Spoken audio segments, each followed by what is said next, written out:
Welcome to Alexandria, planning of the city. Alexander's plan to build his great city began with a verse from Homer's Odyssey. There is, in front of Egypt, in the sea with many swells, an island called Pharos.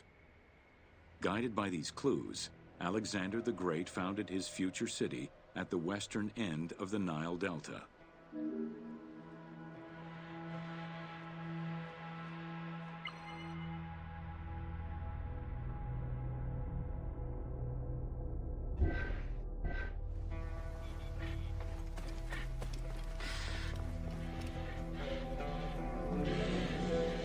Though Alexander considered this location ideal for his great city, it presented considerable challenges.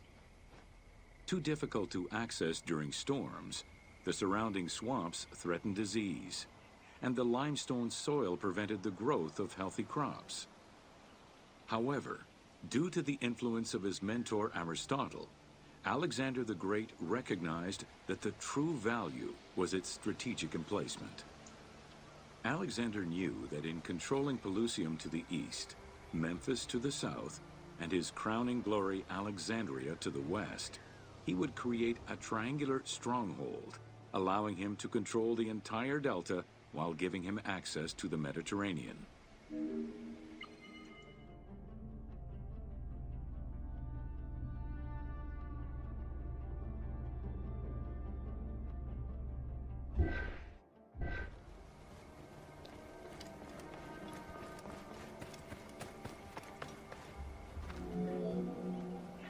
The great walls of Alexandria had a humble beginning. Lacking chalk to outline the future city's foundations, architects were forced to use flour instead. Clouds of migrating birds swept down and ate the flour, erasing the plans.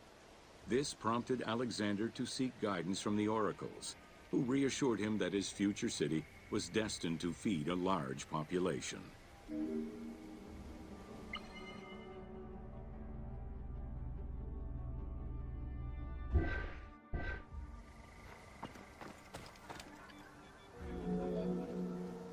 Excavations led by Mahmud Bey al-Falaki in the 19th century revealed that the wall enclosure measured approximately 5.2 kilometers in length and 2.2 kilometers in width.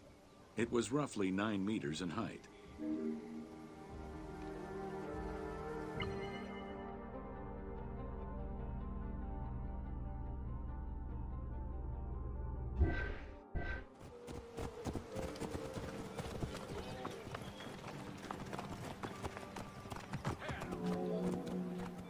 These formidable ancient walls would resist a number of attacks, including fending off the king of Syria in 169 BCE.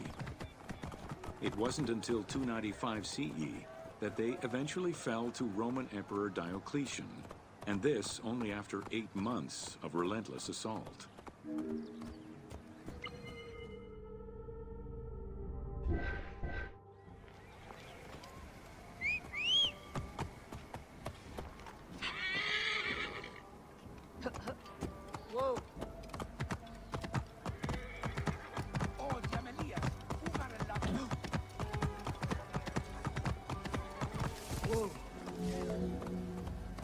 Alexandria's principal architect, Dinocrates, chose a Hippodamian grid plan.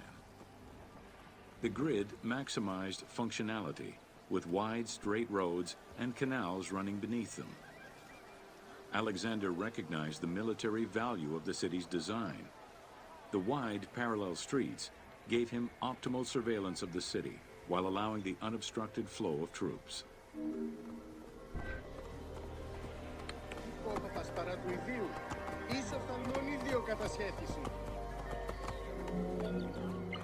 Alexandria's principal architect, Dinocrates, chose a Hippodamian grid plan. The grid maximized functionality, with wide, straight roads and canals running beneath them. Alexander recognized the military value of the... A central corridor ran from the Mediterranean's north port down to Lake Mareotis to the south. This thoroughfare acted as an unobstructed link for commercial trade and travel between the two ports. Many of the streets were bordered with grand buildings and parks, including Canopic Street, with its impressive gate bordering the eastern end. Get it! Whoa! Huh? Alexandria was most likely built upon an already existing Egyptian village. Upon its completion, the Egyptians reviled the city, refusing to call it by its founder's name. Instead, they called it Raked, the building, as a mark of disdain, which was later Hellenized into Rakotis. Despite this, the name Alexandria would remain.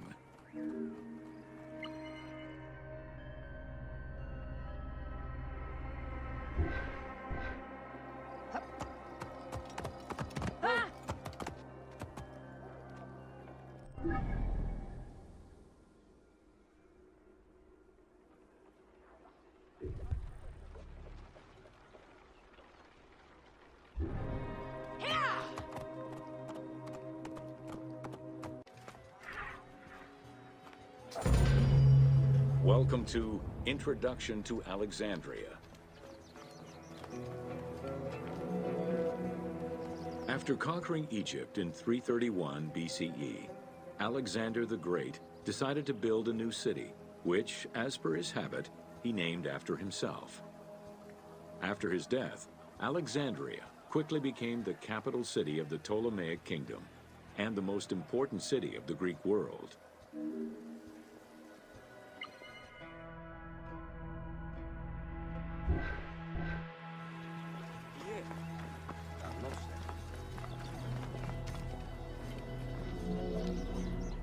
The city was built between the Mediterranean Sea and Lake Mareotis, which resulted in Alexandria becoming a crucial cultural hub and trading center.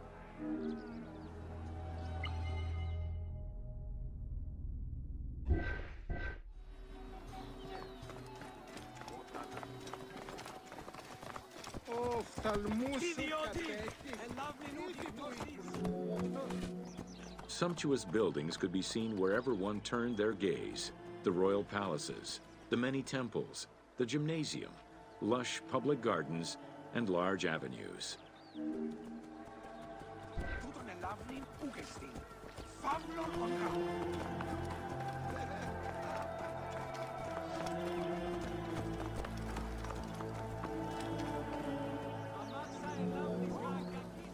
With its incomparable beauty and advantageous geographic location, Alexandria attracted foreigners, intellectuals, and traders. One of the most cosmopolitan cities of the ancient world, Alexandria supplanted even Athens as the most important Greek city in history.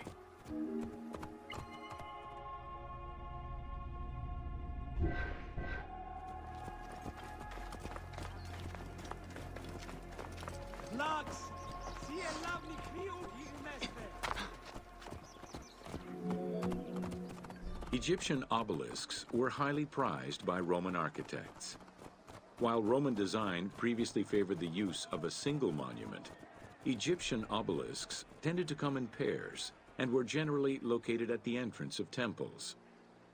Several ancient Egyptian obelisks are still in existence today, though many are spread out across the world in locations such as Paris, Rome, New York, and London. All of this shows that Alexandria was significantly influenced by the rich past of Egypt.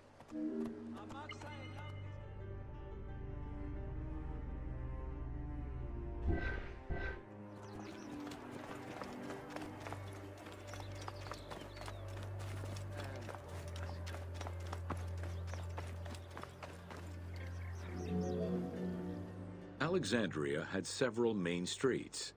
Its most famous artery was the Canopic Way. It was lined with sumptuous buildings, houses, and temples, and was roughly 8 kilometers in length. This street was one of the most important shipping entrances to Alexandria, and often hosted processions and festivals.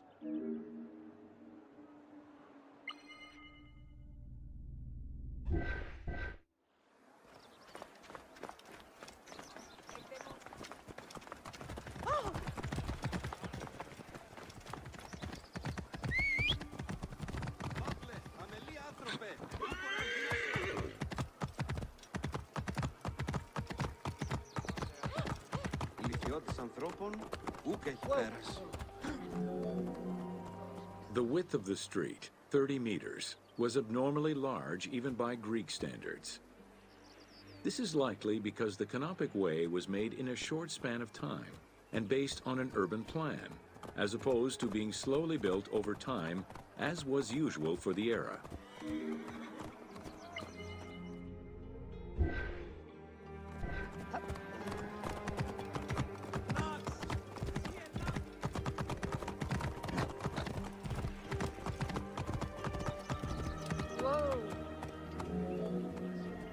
The Canopic Way originated in the western cemeteries, skirted the gymnasium, and then exited the city to head east through massive doorways towards Canopus.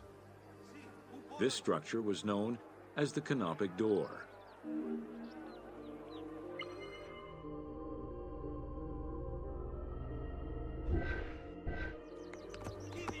Hey, ακούει με καλώς τι να είστε.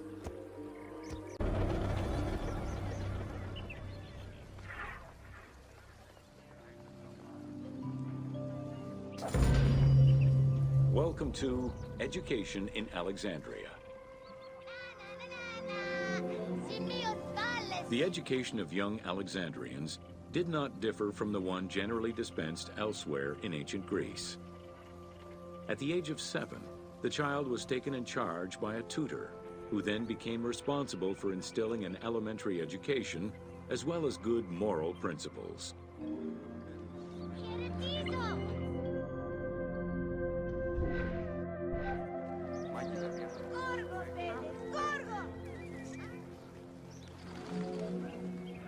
Teaching was generally done outside, in the open air.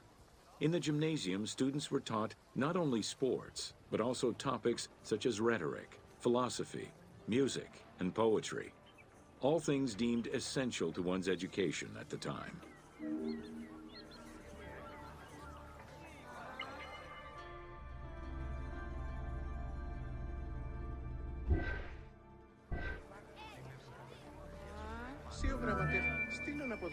Here, both girls and boys are shown attending a class given by one of the rhetoricians of the era.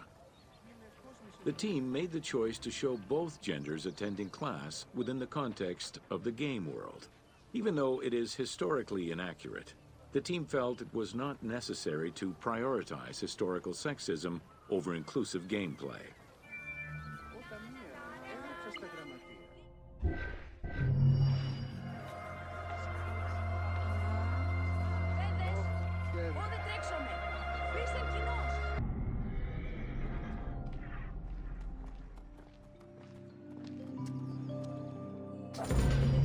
Welcome to Alexandria, City of Celebration. Like most Greek cities, Alexandria offered multiple forms of entertainment. Most were related to cults, religious practices, and the festivities surrounding those practices. Among those festivities, the most important ones were the dynastic celebrations, instituted in honor of the deified Ptolemaic kings and queens.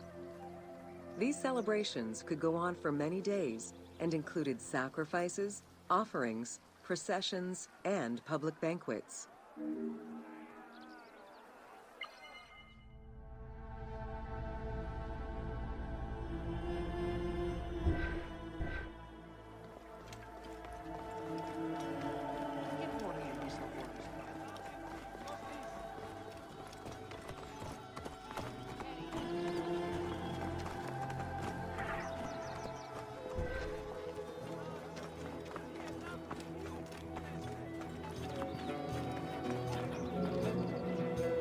Games and competitions were organized whenever possible in locations such as the stadium, the hippodrome, and the gymnasium. The residents of Alexandria favored such events where athletes, poets, and musicians from Egypt and other cities of the Greek world competed.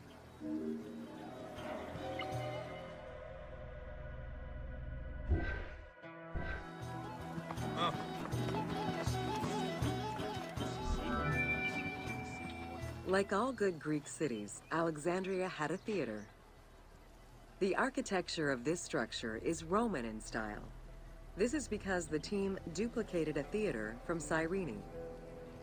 Roman theaters were usually semicircular and built from scratch on a flat area with structures designed to enhance oration. Greek theaters were more oblong in shape, similar to a horseshoe, and favored the slopes of natural hills to support their acoustics.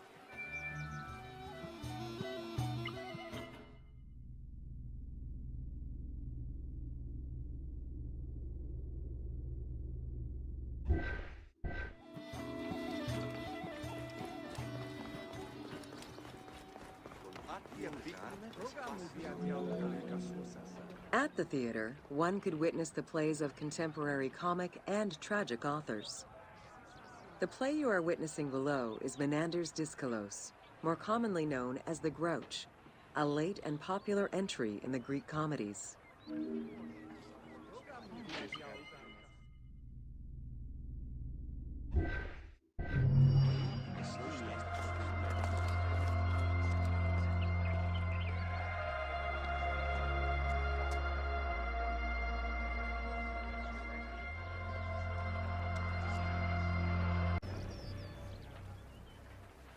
Parte απίκνουμε τα σποράς. Αγγελίες σικάρικο. Ηθοποιοί γάρταγο.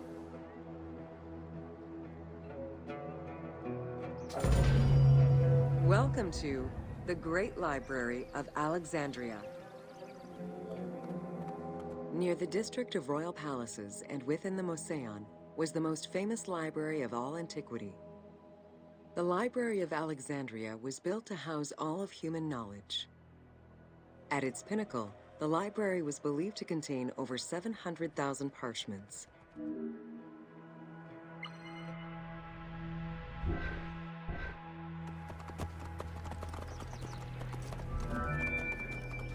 Throughout the centuries, fires and wars between Christianity and paganism destroyed the library, leaving nothing behind.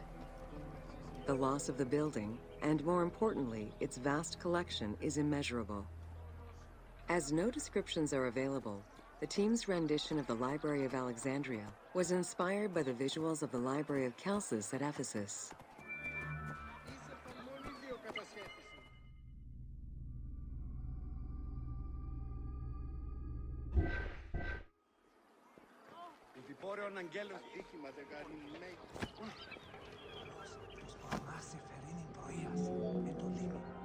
While much of the collection was purchased at the government's expense, the library also obtained books through other means. Any books owned by travelers coming through the city were seized to be copied for the library. The copy would then be returned to the owner, and the original entered into the library's collection.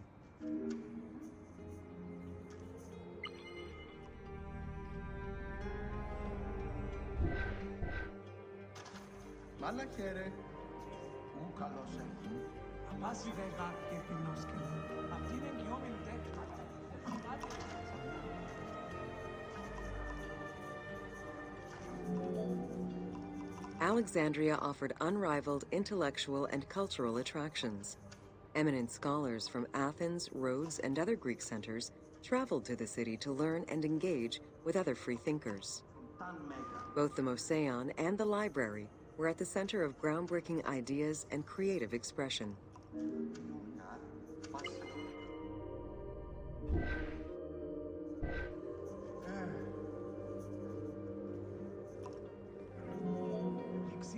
The great minds of antiquity were usually well versed in many disciplines, which were often associated to specific schools of thought.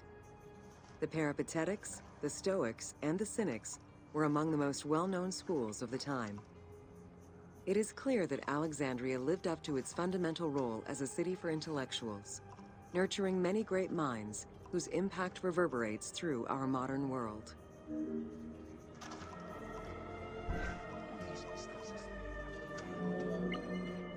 The great minds of antiquity were usually well versed in many disciplines, which were often associated to specific schools of thought. The Peripatetics, the Stoics. Hypatia of Alexandria was a Greek mathematician, philosopher, astronomer, and inventor. Though born in Greece, she eventually migrated to Alexandria, like many great minds of the time. It is there that she became the head of the Neoplatonist school of Alexandria. From most accounts, she was highly respected by her fellow Alexandrians, both as a teacher and a philosopher.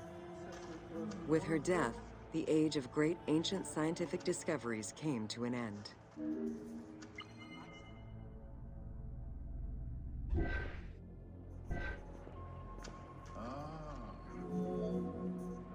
Callimachus was born in Cyrene and educated in Athens. After his studies, he moved to Alexandria to work in the Great Library. A poet and a critic, he strongly rejected the epic format of Homeric poems, and instead fervently supported a shorter, more judiciously formulated style of poetry. His epigrams and elegiac poems were emulated by later poets. His work was extremely popular, second only to Homer's own works.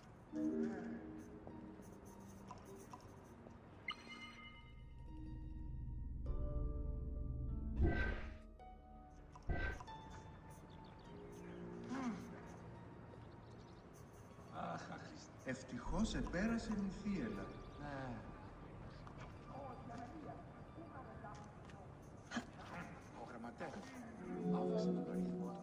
It was in Alexandria that mathematician Euclid, the father of geometry, wrote the Elements, laying out the foundational work of what would become modern algebra and number theory. Euclidean geometry would become one of the most influential systems in the evolution of mathematics.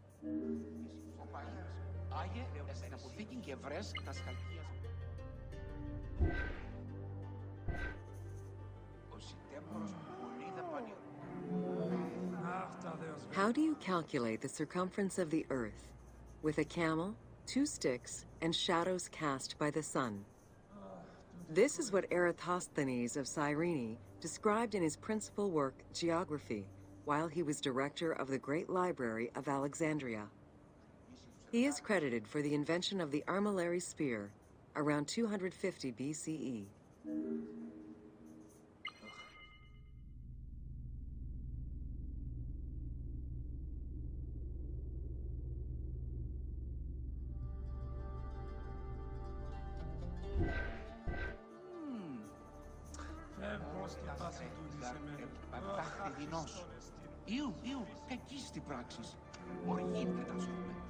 The earliest known and most complete armillary sphere of antiquity was the Meteoroscopion of Alexandria, with an imposing 9 rings compared to the 3 or 4 of most other astrolabes.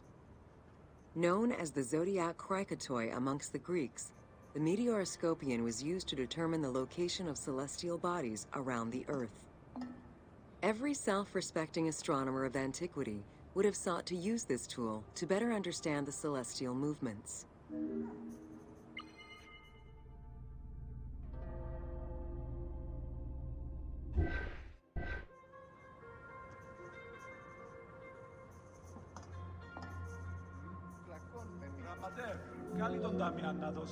Pythagoras of Samos was a well-known and respected philosopher and mathematician. He is best known for the Pythagorean theorem. However, there is proof that the theorem existed in Babylonia and India long before Pythagoras was born, casting some doubts as to who exactly originated the theorem.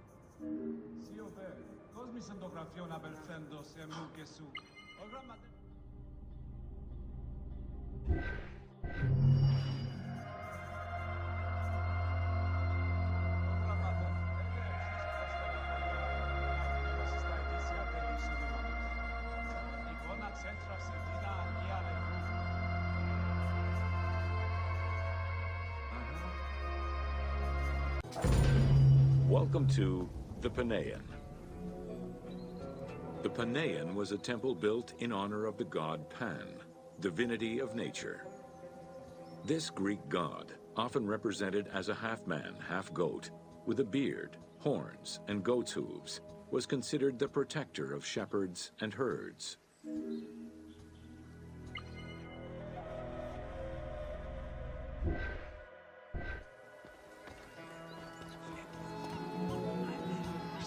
Pan's attribute was his namesake musical instrument, the pan flute. His temples were usually located in caves and on high mountains, and were frequented by shepherds.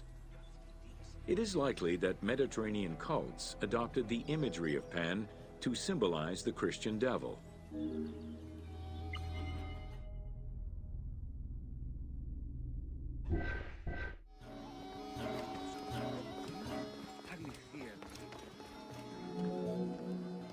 To give proper honor to the god, Alexandrians built an artificial hill upon which they housed his temple to compensate for the flat relief of the city. The artificial mound had the shape of a spinning top or a pine cone, which was accessed by a spiral staircase. The top had a panoramic view of the entire city.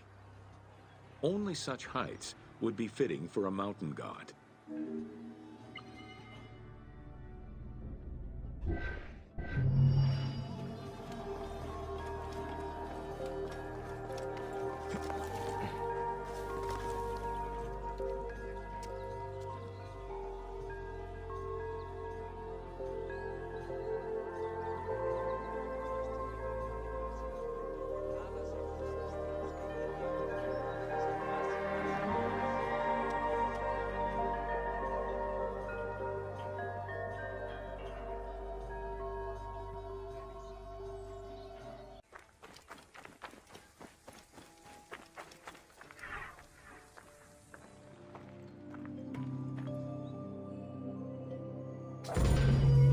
Welcome to the Hippodrome of Alexandria.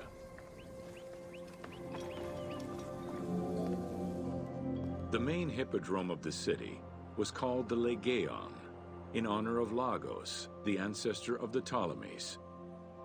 Alexandrians were great lovers of horse racing.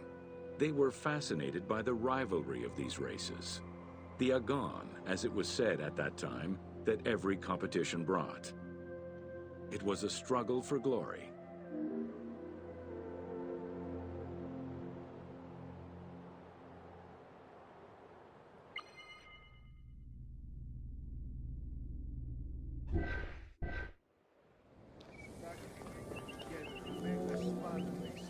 The most important chariot race was the Tethrapon. Using 4 horses with the quickest harness to the front right, the charioteer would race for 12 laps, with sharp turns at either end of the hippodrome.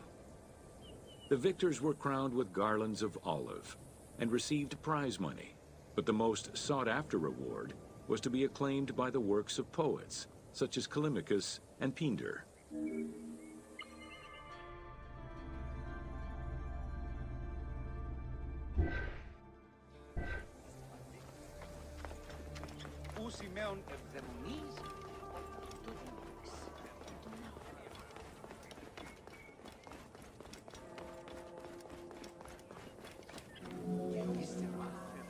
Ye hymns that rule the lyre, what god, what hero, aye, and what man shall we loudly praise?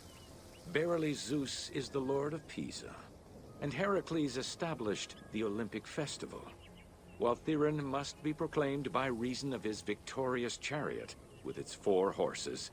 Theron, who is just in his regard for guests, and who is the bulwark of Acragas, the choicest flower of an auspicious line of sires, whose city towers on high, bringing wealth and glory to crown their native merits.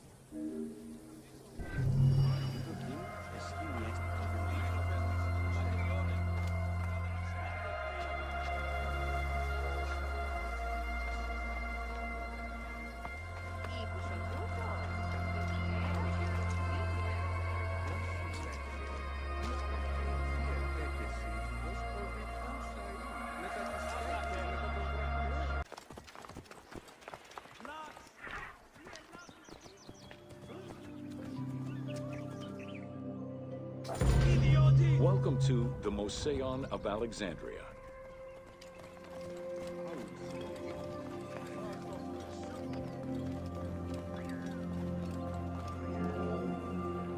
The Moseon was a sector of the city commissioned by Ptolemy I to rival Athens' Academy as an institute of intellectual pursuit. Dedicated to the 9 inspiring muses, the Moseon became a great center for philosophical and scientific enlightenment. It welcomed scholars from many kingdoms, inviting them to share knowledge in literature, science, and geography.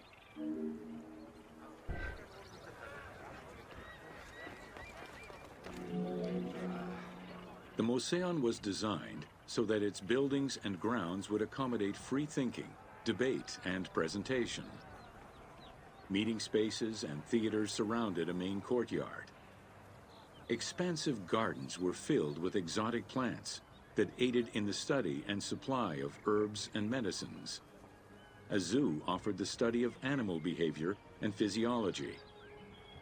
Also among the Moseon's many star attractions was its astronomical observatory.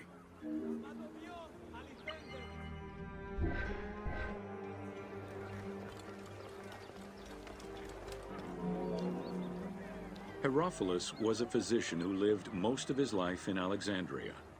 He was able to perform the dissection of human cadavers on a large scale due to the permissiveness of the city in such matters. Among many other discoveries, he learned that the brain was central to the human nervous system. He also extensively mapped the blood system and measured the pulse with the aid of a water clock. It is reported that in his thirst to understand human anatomy, he performed 600 vivisections on live prisoners.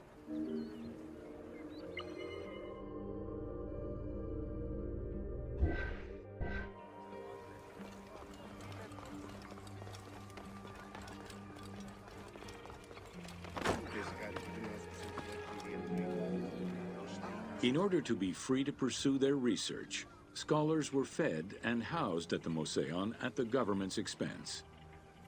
This freedom provided Alexandria's scholars a meeting space for intellectual pursuits and a haven for spiritual peace. Though nothing remains of the original Moseon, it lives on as the legacy of our modern museums.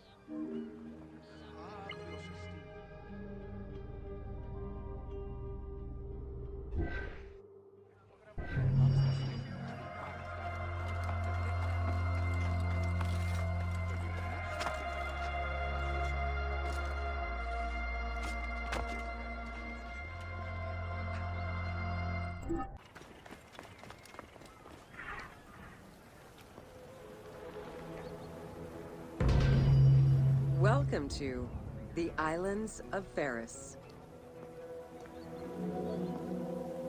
The Heptastadion was a bridge-like causeway connecting the island of Pharis to mainland Alexandria.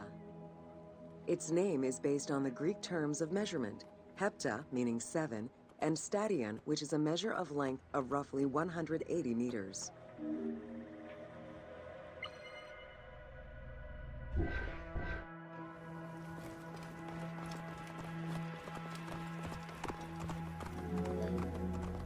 Since its construction would separate the Grand Port to the east and the port of Eunostos to the west, it was designed with channels at each end. These openings allowed passage from one port to the other.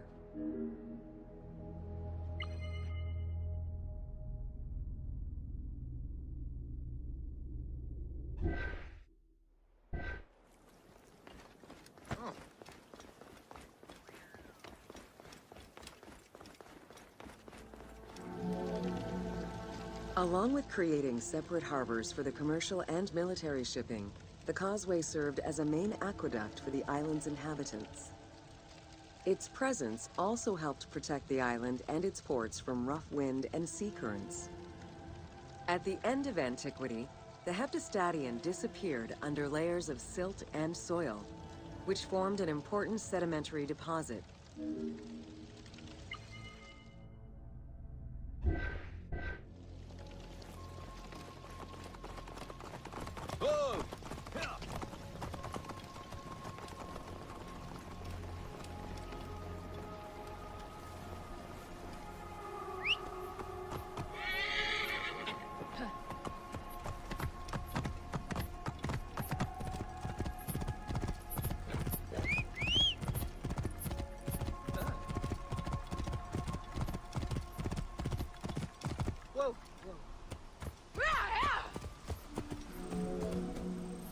While the Serapeum was the most celebrated of the temples in Alexandria, many other temples were built within the city.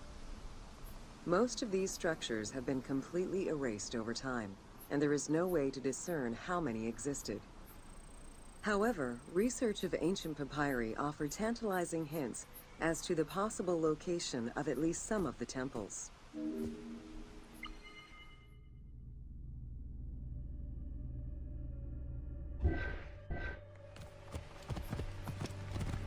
Whoa.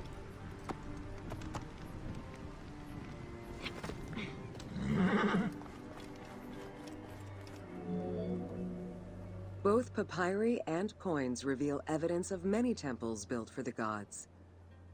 Poseidon, the god of the sea, likely had an edifice in his honor west of this island, as well as on the mainland. This temple next to you is dedicated to Isis Pharia, the divine protector of the lighthouse.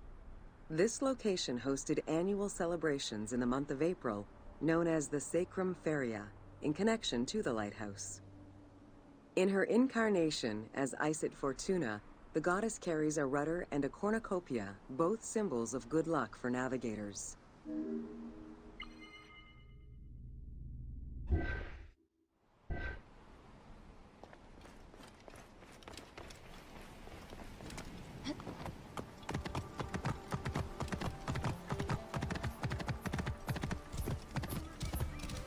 Whoa. Considered one of the 7 wonders of the ancient world, the Lighthouse of Alexandria was a source of great pride for the inhabitants of the city. Construction began under Ptolemy I's reign and lasted 15 years. It was completed during his son's rule. Once completed, the lighthouse was dedicated to the gods for the salvation of those who sail the sea.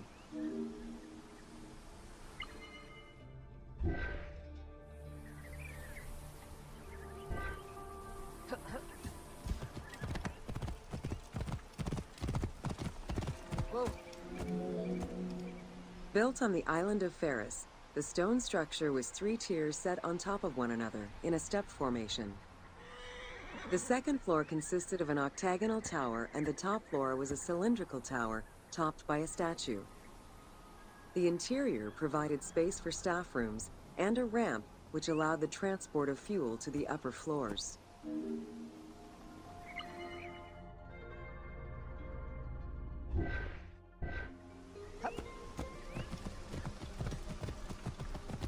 Whoa.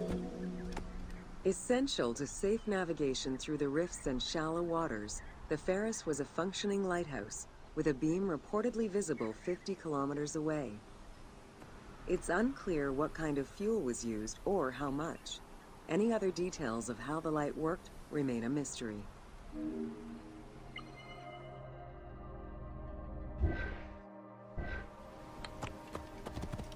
Whoa.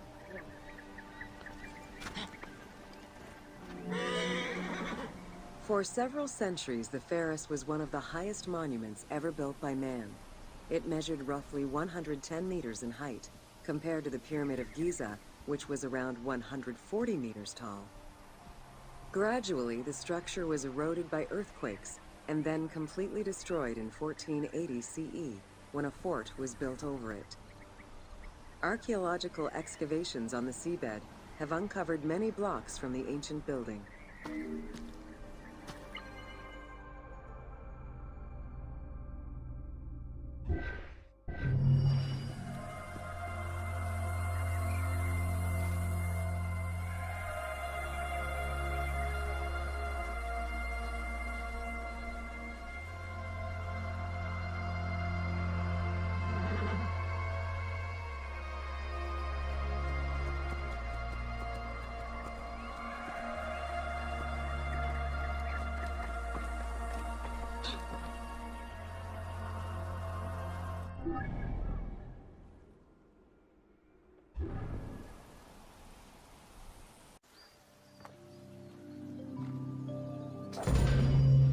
Welcome to the Greek Pharaohs.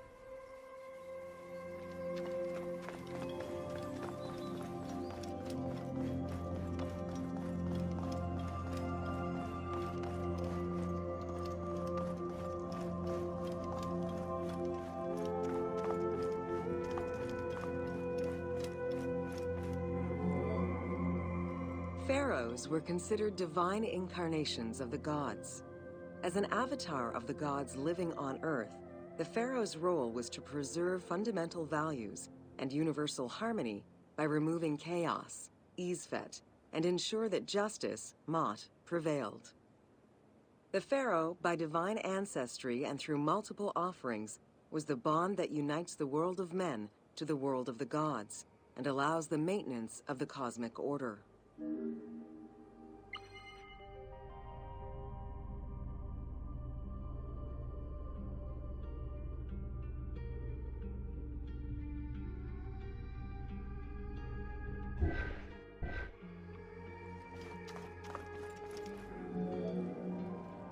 The Ptolemaic dynasty reigned over Egypt from 305 BCE to 30 BCE. The dynasty was called the Ptolemies of the Lagids, in recognition of the founder of the dynasty, Ptolemy Lagos, a Greek general and close friend of Alexander the Great. While Macedonian, Ptolemy Lagos understood that to be accepted by the Egyptian people, he would have to adopt their traditions. Upon assuming the title of pharaoh, he changed his name to Ptolemy I Soter, meaning savior.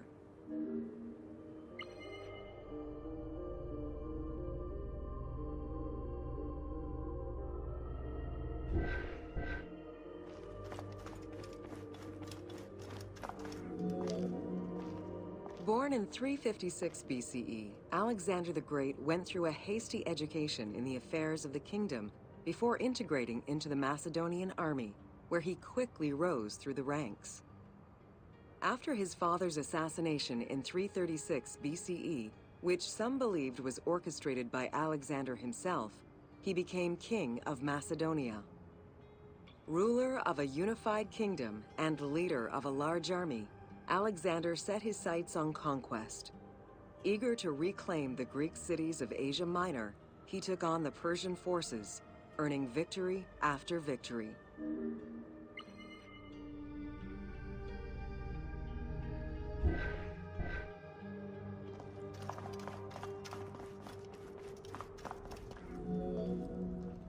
Ever victorious, Alexander the Great marched on, laying siege to city after city until he reached Egypt, where the Persians were defeated yet again. Viewed as a liberator by the Egyptian people, Alexander decided to become pharaoh in due form. He traveled to Thebes to make a sacrifice to Apis, then went to the oasis of Siwa, where he was proclaimed son of Amun. Officially pharaoh of Egypt, Alexander spent much of the winter there and founded the city of Alexandria. Perhaps not coincidentally, being pharaoh allowed Alexander to spread propaganda to prepare further conquests. He resumed his military campaigns in 331 BCE.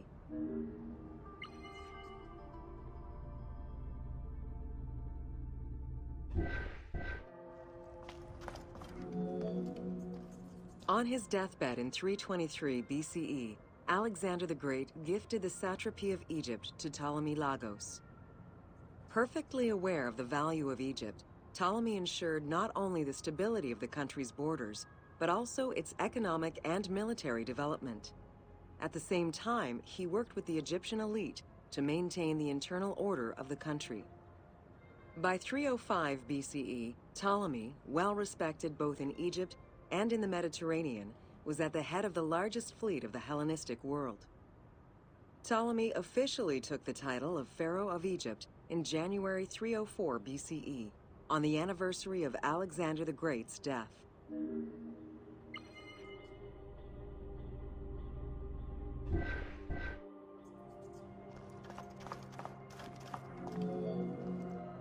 Alexander died in Babylon in 323 BCE. His remains were placed first in a solid gold sarcophagus, and then within another. The casket was carried in an ornate custom wagon, gilded and set with precious stones, and pulled by 64 mules crowned with gold. The funeral procession was diverted to a grandiose temple in Alexandria, built in the conqueror's honor under the orders of Ptolemy I.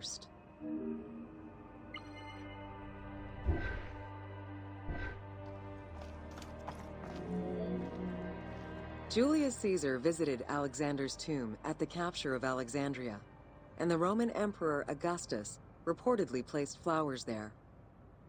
However, though many powerful leaders claim to have visited it, the tomb's location has gone missing from history. Some accounts do state that the golden coffin was replaced by a glass sarcophagus, probably by Ptolemy X. It is also implied that Cleopatra may have plundered the tomb in a time of financial crisis.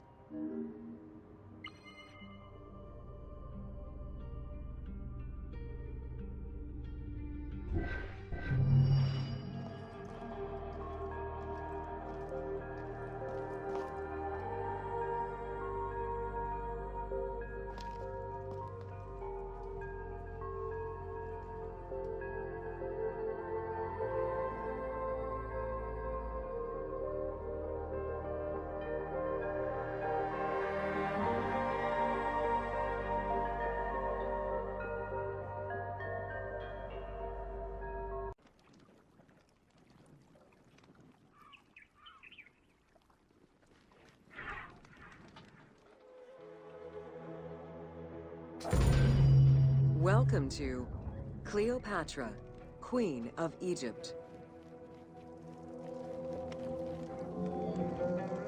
Cleopatra VII Theophilopator ascended the throne in 51 BCE at the age of 18. Though her early attempts to maintain power were often challenged, she eventually prevailed and became the sole ruler of Egypt.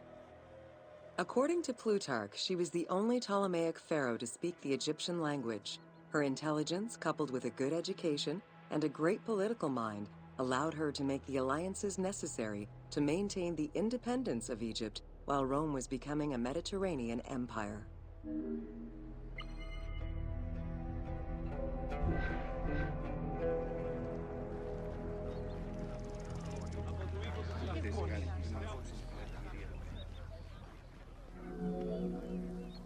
It is important to understand that Cleopatra's knowledge of Egyptian language and keen understanding of the culture allowed her to make powerful ideological reference that resonated with ancient Egyptians.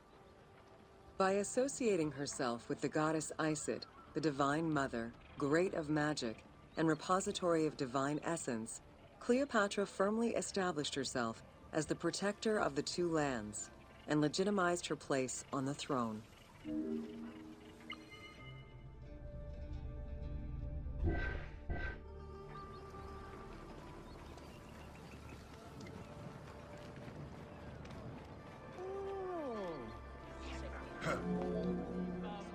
Upon his death in 51 BCE, Ptolemy XII Aulus bequeathed his kingdom to his daughter and eldest son, Cleopatra VII and Ptolemy XIII. As was custom, the siblings were married. The new pharaoh was 10 years old, his sister wife 17. The early years of their reign were not easy.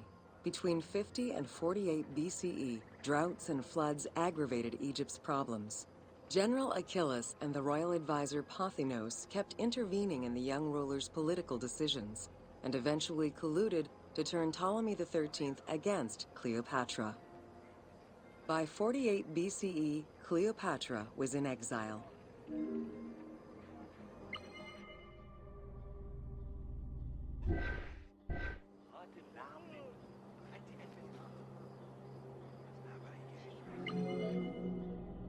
During Cleopatra's exile, the Roman Empire was not without its own internal conflict. Caesar and Pompey were at war with one another, and after his defeat in 48 BCE, Pompey fled to Alexandria in the hope of finding refuge. This turned out to be an unwise decision. Listening to his advisors, Ptolemy XIII elected to have Pompey assassinated, his head kept as a gift, in the hopes of acquiring Caesar's favor. This gambit backfired.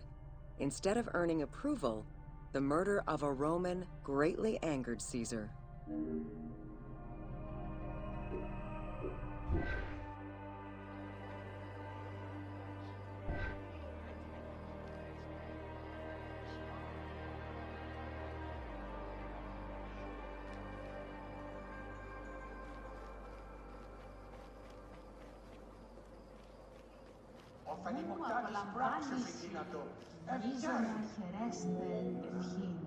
Cleopatra, aware of Caesar's anger against Ptolemy for the murder of Pompey, decided to take advantage of the situation. She returned to Egypt in secret, hoping to establish an alliance with one of the most powerful men of the time. Outside of the legend, where she had herself smuggled into his quarters in a carpet, what exactly happened during that fateful meeting remains a mystery. However, Caesar seemed to see a better ruler for Egypt in Cleopatra than in her young and too easily influenced brother. Invoking Ptolemy XII's will, Caesar attempted to mediate peace between the siblings.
Ptolemy XIII was enraged by the turn of events, and his advisors were none too happy to see Cleopatra return.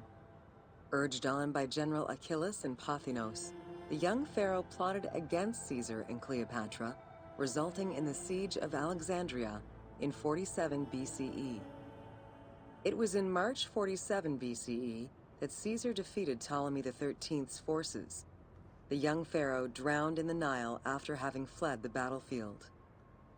With her opponents dead or powerless, Cleopatra married her other much younger brother, Ptolemy XIV, and finally claimed the throne of Egypt for good. The end of the Alexandrian War also cemented the romantic and political alliance between Cleopatra and Caesar.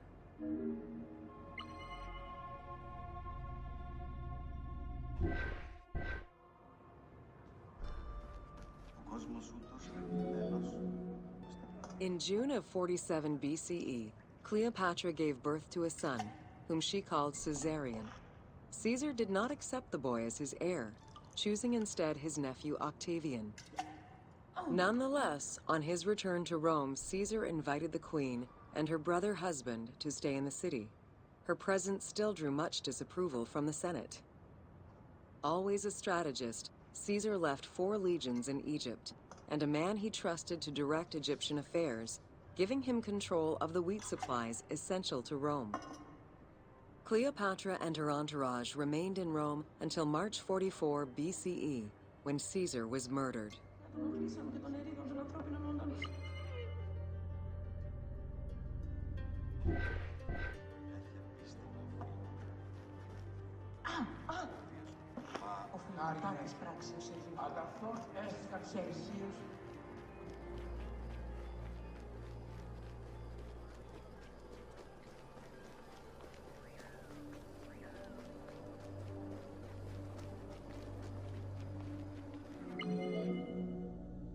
Caesar's most faithful ally, Mark Antony, often visited the Queen of Egypt during his stay in Rome. Unlike most, he recognized the legitimacy of Caesarion, the natural son of Caesar. Antony knew he would need the riches of Egypt in order to fight Octavian and claim the Roman Empire. Cleopatra, in return, saw a powerful ally. In the winter of 41 BCE, she arranged a sumptuous tour of Egypt by boat to show Antony the wealth of her country and the power she held as its ruler. A romantic and political relationship followed. The Roman Senate was once again most displeased. To calm spirits in Rome, Antony married Octavia, sister of Octavian.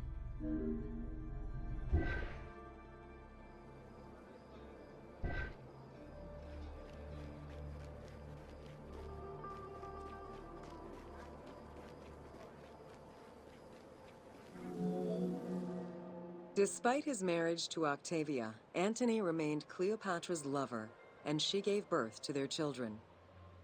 Cleopatra increased her kingdom's territory and started a political propaganda alongside her lover in Egypt and beyond. She hoped to create a Ptolemaic federal empire with Alexandria at its center. Antony eventually repudiated his Roman wife for the Egyptian queen, much to the dismay of the Roman elite. However, while Mark Antony focused on Egypt, Octavian carefully gained military and political ascendancy over him in Rome.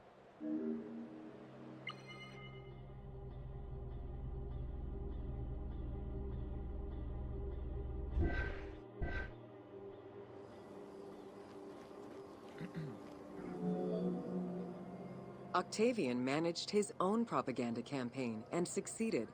The Roman people hated Mark Antony and Cleopatra. To avoid the censure still inherent in attacking a fellow Roman, Octavian simply declared war against Egypt. Rome's power still reigned supreme. The powerful Egyptian fleet, led by Cleopatra as well as Mark Antony's forces, were defeated in 31 BCE in Actium. Octavian arrived in Egypt in 30 BCE to formalize his victory.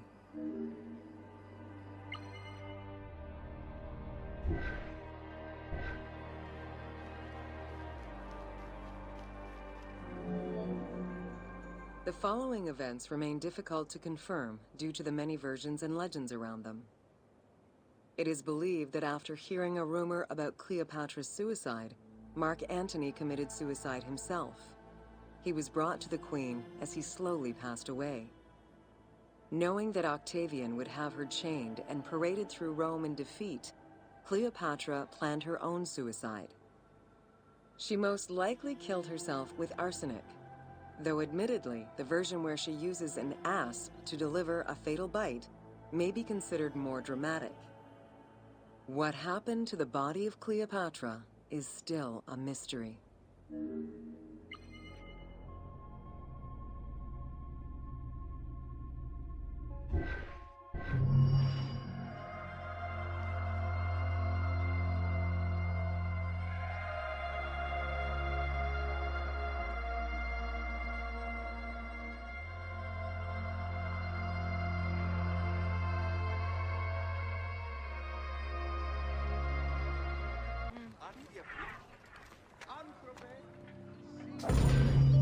Welcome to the Siege of Alexandria.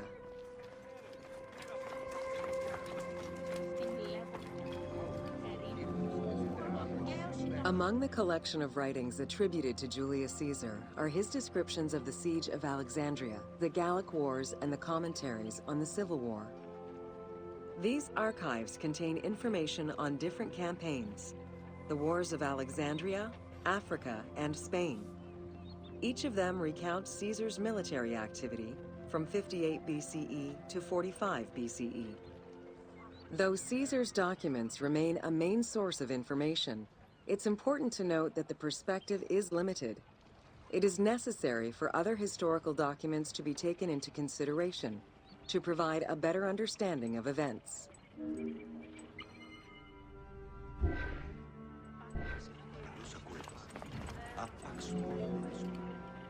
The Siege of Alexandria closely relays the events of the Civil War that led up to the event and describes how Caesar was besieged in the palace of the Ptolemies. Other ancient authors have left equally valuable and sometimes contradictory information.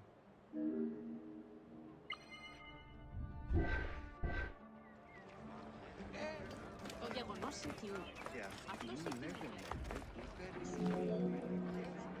In the events leading up to the siege of Alexandria, Cleopatra VII and her brother were fighting over control of Egypt. Young King Ptolemy XIII's regent, Pothinus, had firm control over the young pharaoh, and an outmaneuvered Cleopatra soon went into hiding. This set the stage for Pompey's arrival in Alexandria. Having lost his battle against Caesar in 48 BCE, the Roman general turned to his allies, the Egyptians, for safe harbor. But on the advice of Pothinus, Ptolemy XIII had Pompey assassinated in the hopes of earning Caesar's favor. This would turn out to be a most unfortunate decision.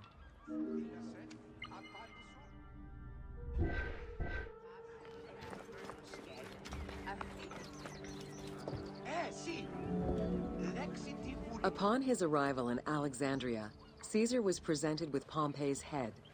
The sight of a Roman murdered by Egyptians did not sit well with him.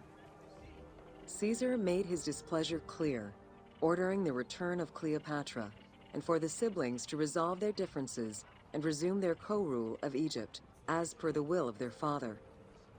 Neither Pothinus nor Ptolemy XIII wished to accede to this demand. While doing his best to aggravate Caesar, Pothinus secretly plotted against the Roman ruler and sent word for Egyptian General Achilles to bring his 20,000 men to fight on his behalf.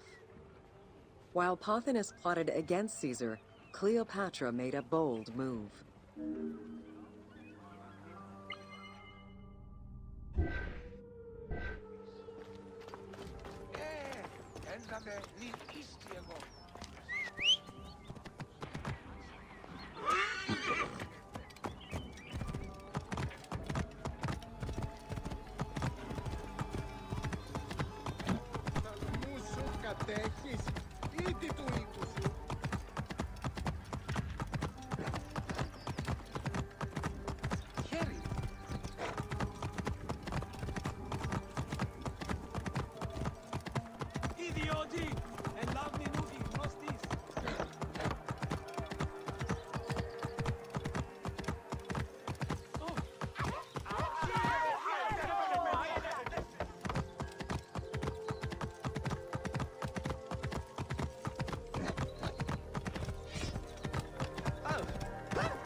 There are various descriptions of the encounter between Caesar and Cleopatra.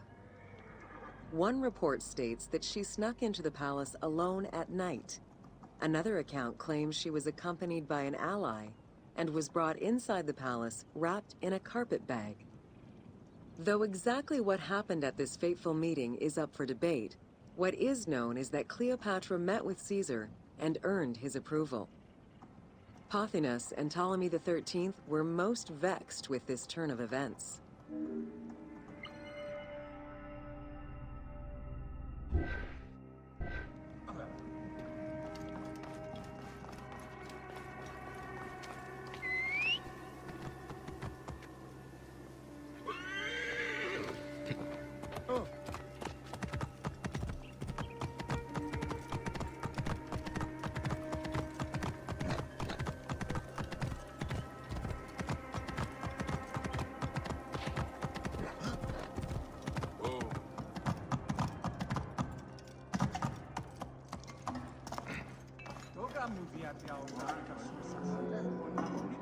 With Cleopatra finally present, Caesar chose to act as mediator between the siblings in the hopes of a peaceful resolution.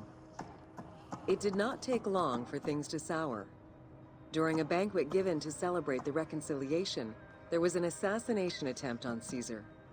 It was the Roman leader's own barber who thwarted the attack. Once it was revealed that the king's regent, Pothinus, had ordered the attack, Caesar had him executed. He then placed the young king under guard.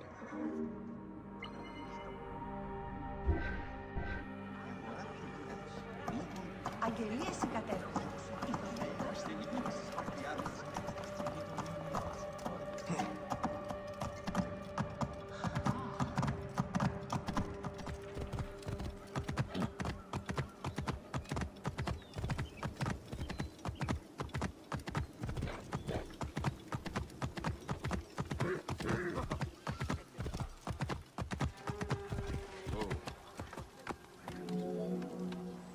Caught within the palace with roughly 4,000 troops, and with the knowledge that the arrival of enemy forces was imminent, Caesar sent for help from Syria, Rhodes, and Cilicia.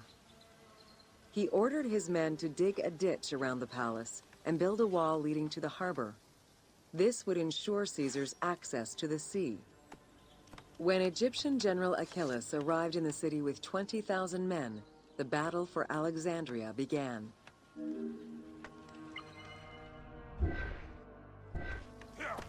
Whoa. Oh.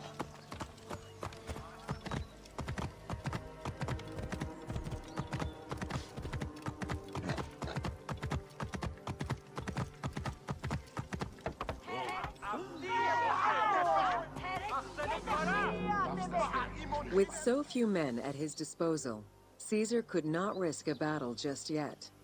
He sent ambassadors to Achilles in the name of Ptolemy to propose a truce. Knowing that the orders did not come from the young king, and angered by the pharaoh's imprisonment, Achilles had the messengers assassinated. With Caesar confined within the palace, Achilles positioned his troops around the city. Skirmishes broke out throughout the streets of Alexandria and went on for several days and nights. Though they were outnumbered, Caesar's men were able to hold the enemy back. This prompted Achilles' next move: capture the Roman fleet stationed in the harbor.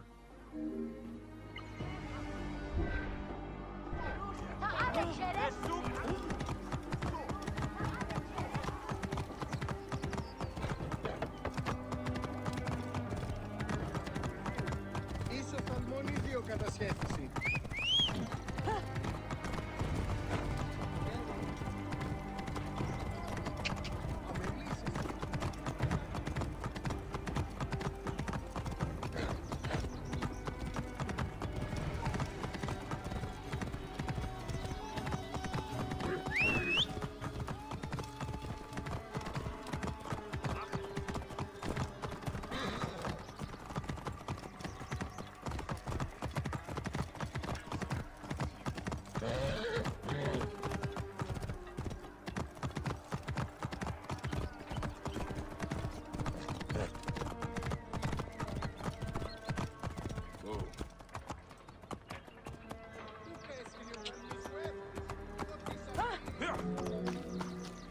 Although the palace offered protection, losing the port meant the end of help and supplies.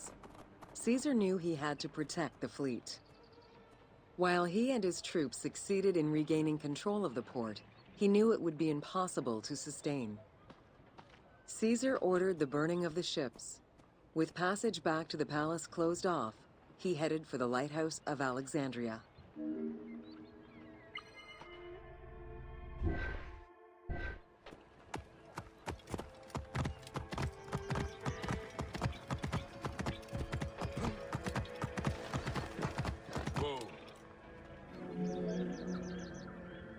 Fighting their way through the Egyptian troops, Caesar and his men eventually reached Pharis Island. There, they took refuge within the lighthouse. With easy access to the open sea, Caesar was able to send messages to his allies requesting reinforcements and more supplies. The island fort also allowed him to control access to the harbor by relying on the chains used by the Egyptians to control ship traffic to and from Alexandria's docks.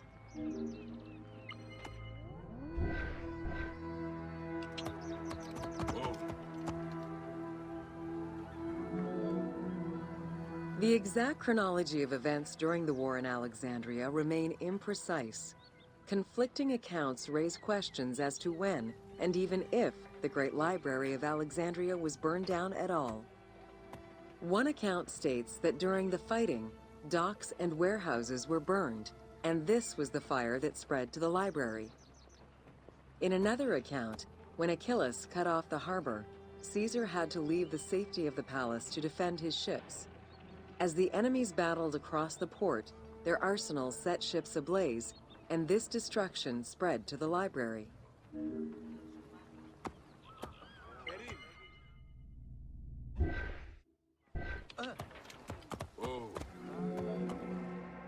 In either case, the Great Library was not completely destroyed.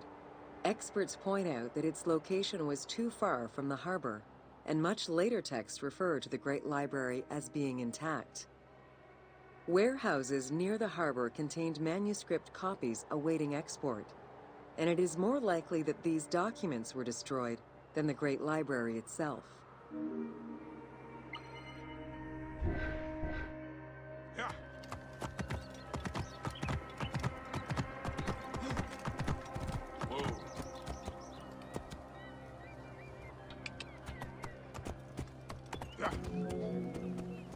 The destruction of the Great Library may have been due to a number of fires over the ages.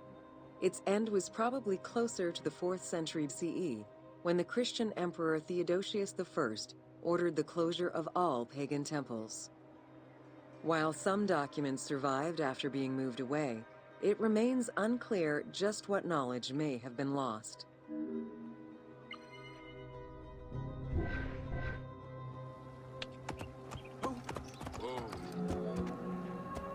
Where there are accounts of Achilles being in control of the battle against Caesar, it appears that instead Cleopatra's sister, siding with her brother, had him killed and put her ally Ganymedes in his place. Ganymedes proved a valuable tactician for the Egyptian side. It was his idea to cut Caesar's access to the harbor, thus trapping Caesar at the palace.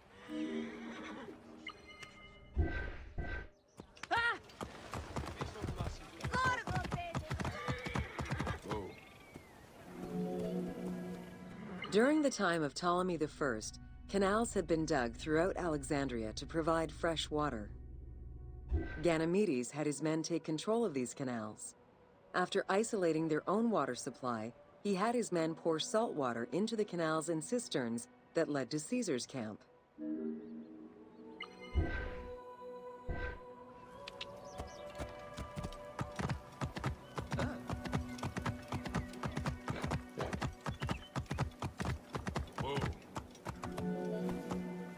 Panic erupted in Caesar's men.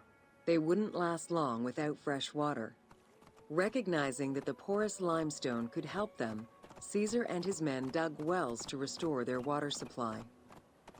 Days later, the 37th Legion, comprised of Pompey's soldiers, arrived by ship. Unable to come ashore due to the winds, Caesar risked going out to meet them on the peninsula, Cape Chersonese. When the enemy learned Caesar's location, they rushed to intercept. Despite an obvious advantage for the Alexandrians, Caesar, with a Rhodian ship full of skillful sailors, emerged victorious.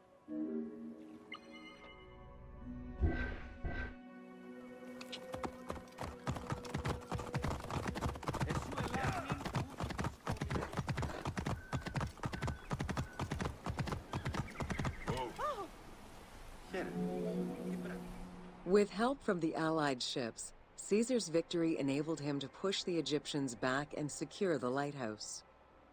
Gaining control of Pharos Island sent the Alexandrians into the sea and swimming back to the city. However, Caesar's fortification of the island didn't last long. The enemy regrouped and were set to storm the island.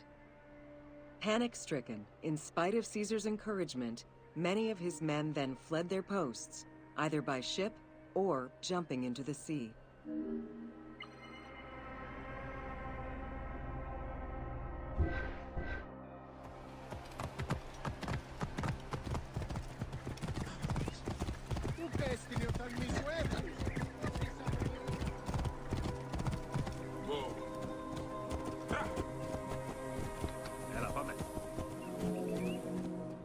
Caesar attempted to retreat, but Port Eunostos' harbor was overrun with enemy ships, preventing escape.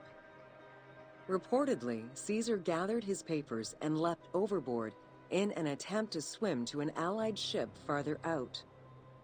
Historian Cassius Dio claimed that Caesar would have drowned if he hadn't been able to remove his purple garment. Still, he managed to swim the distance and survive.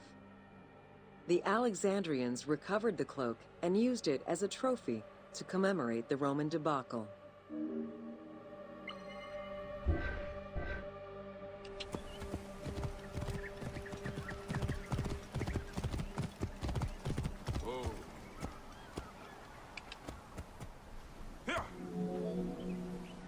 Unhappy with Ganymedes and wanting their king restored, the Alexandrians approached Caesar with a compromise. Caesar agreed to release Ptolemy XIII after entreating him to spare the kingdom and remain loyal to Rome. Once freed, however, the king defied the agreement and continued the war.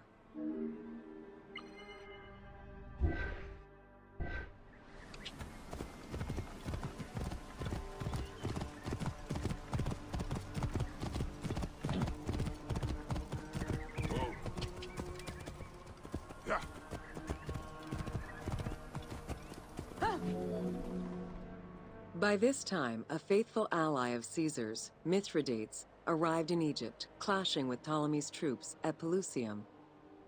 Outnumbering the enemy, Mithridates secured the region between Pelusium and Alexandria. Ptolemy, warned of Caesar's ally marching on Alexandria, sent his troops to prevent passage over the river.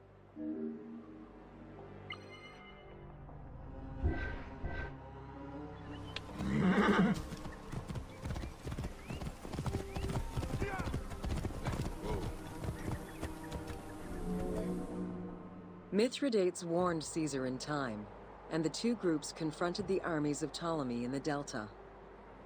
In the Battle of the Nile, the Romans gained the upper hand, sending the Egyptians fleeing. In the tumult and panic, King Ptolemy XIII drowned in the Nile.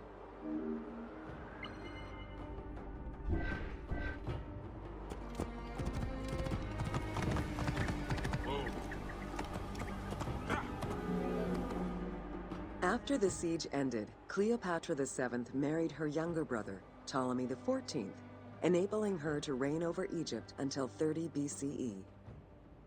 Under her rule, Alexandria settled into its position within the Roman Empire and eventually surpassed Athens as one of the most important cities in the Roman Empire. Julius Caesar remained in Egypt for a short time.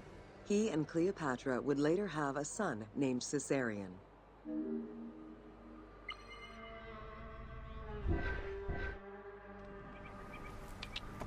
Yeah. Whoa.